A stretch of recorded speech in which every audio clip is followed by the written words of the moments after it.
Case میں کیا development ہوئی ہے؟ سلمان صفدر صاحب بتائیے گا، آج اہم سماعتی کیا ڈیولپمنٹ، کیا پیش رفت ہوئی ہے، بتائیے گا آج کی کارروائی سے متعلق۔ دیکھیں، ہم نے 3 عدد کانسٹیٹیوشنل ریٹ پٹیشنز فائل کر رکھی تھیں عمران خان صاحب اور بشرا عمران کے بیہاف پر، اور یہ ریٹ پٹیشنز تھیں جو توشہ خانہ کا بلگیری سیٹ پر ایک فریش لانچ تھی، ایک فریش پروب تھا بائی نیب، اور نیت اور پروگرام ایک نئے ریفرنس بنانے کی تھی۔ مگر آج جو تقریباً 45 منٹ پریلیمنری سبمیشنز ہوئے، ان 45 منٹ میں تقریباً 40 منٹ فاضل ججز نے نیب سے مختلف اور سخت سوالات کیے، مینلی یہ کہ توشہ خانہ کیسز میں اس کپل کو ہی صرف سنگل آؤٹ کیا ہے یا اس سے پہلے آپ نے اور لوگوں کو بھی نیب نے شامل تفتیش کیا اور ان کے خلاف ریفرنسز ہوئے، اس کا سٹیٹس کیا ہے وہ بتایا جائے۔ ساتھ ہی ساتھ میں فاضل ججز کی یہ بھی آبزرویشن آج رہی کہ آپ نے اس میں اور کس کس کو ملزم جو ہے وہ گردانا ہے، کہ صرف میاں بیوی کو ہی آپ بار بار ریپیٹڈلی، انہوں نے کہا بادی نظر میں لگتا یہ ہے کہ جب ان کی ریلیز میچیور ہوتی ہے اور وہ جیل سے باہر آنے لگتے ہیں تو آپ پروسیکیوشن کو یہ ریزرو کر کے رکھتے ہیں اور اس وقت آپ اس کو سٹارٹ کرتے ہیں۔ سو ہمیں ایک دفعہ پھر آج فائنل اپرچونٹی ملی۔ نیب بار بار ایک ہی موقف لیتی ہے اور وہ موقف ان کا ہے کہ عمران خان صاحب شامل تفتیش نہیں ہوتے اور وہ انکار کر رہے ہیں، جس کے اسسٹنس دیتے ہوئے، جس میں میں نے فاضل جج صاحبان کو دونوں کو یہ بتایا کہ میرے کلائنٹس اس بات پر بالکل، جسے کہتے ہیں نا اردو میں، ششدرہ رہ گئے، دے ور سرپرائزڈ اینڈ بیمبوزلڈ، کہ نیب بار بار کال اپ نوٹس بھیج رہی ہے، ایک ہی جرم پہ ایک ہی الزام پر کتنی دفعہ انہوں نے کیسز چلانے، کتنی دفعہ ٹرائل فیس کرنے۔ تو an element of anger, an element of frustration تھا آن بیہاف آف مائی کلائنٹس کہ یہ رپیٹ پر نیب ایک ہی جرم کو کیوں بار بار پروسیکیوٹ کر رہی ہے۔ سو اس کے اوپر آج ایک دفعہ پھر جج صاحبان نے، کیونکہ نیب کی بہت کوشش تھی کہ آج کسی طریقے سے کیس ایڈجرن ہو جائے، سو ایک دفعہ پھر آج کیس ایڈجرن ہوا ہے for the 21 August this month. 21 تاریخ کو بڑی کمپریہنسو ہیئرنگ ہوگی اور ہمیں ایک فائنل اپرچونٹی دوبارہ دی گئی ہے کہ ہم شامل تفتیش ہو جائیں، جو کہ ہم شامل تفتیش ہو چکے ہیں۔ نیب آ کے بار بار غلط بیانی کرتی ہے کورٹ میں کہ ہم شامل تفتیش نہیں ہوئے۔ 3-4 روز پہلے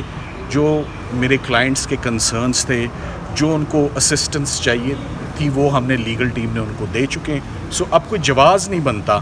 یہ بہانہ بار بار لینے کا کہ وہ شامل تفتیش نہیں ہو رہے۔ شامل تفتیش خدا نہ خواستہ اگر کوئی نہیں بھی ہونا چاہتا یا ریفیوز کرتا ہے، اول تو ایسی بات نہیں ہے، تو اس کے بھی کانسیکوینسز ہوتے ہیں۔ مگر سب سے امپورٹنٹ بات اس کیس میں یہ کہ کیا ایک ہی ٹرانزیکشن کو کی ملٹیپل فوٹو کاپیاں نکالی جا سکتی ہیں، اور کیا بار بار ایک ہی الزام پہ پروسیکیوشنز ہو سکتی ہیں۔ ای سی پی کی بھی پروسیکیوشن ہو گئی ہے، تھانہ کوسار میں بھی توشہ خانہ کے اوپر گفٹس ہیں، نیب نے بھی 14 سال سزا لے لی، وہ اسی وقت سزا سسپینڈ ہو گئی۔ تو بار بار نیب کا ادارہ یا کرمنل جسٹس سسٹم ایک ہی جرم کو بار بار، وہ جسے کہتے ہیں نا، آپ ایک گنے کو کتنی دفعہ آپ دورا تیرا کر کے مشین کے اندر دیں گے، ایک ٹائم آتا ہے کہ ایک شخص گنے کو کے بھوس کو ڈسکارڈ کر دیتا ہے کہ اس میں کچھ نہیں بچا۔ اس میں اب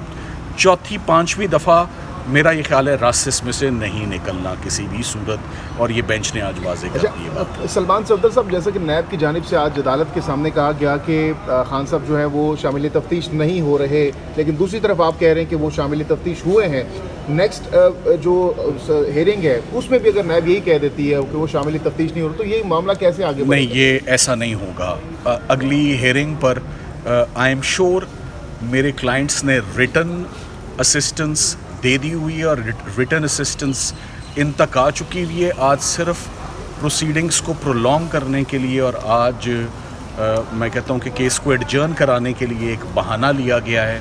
اور میں اس کو کچھ نہیں سمجھتا۔ آج سے 3 روز پہلے انہوں نے کمپریہنسو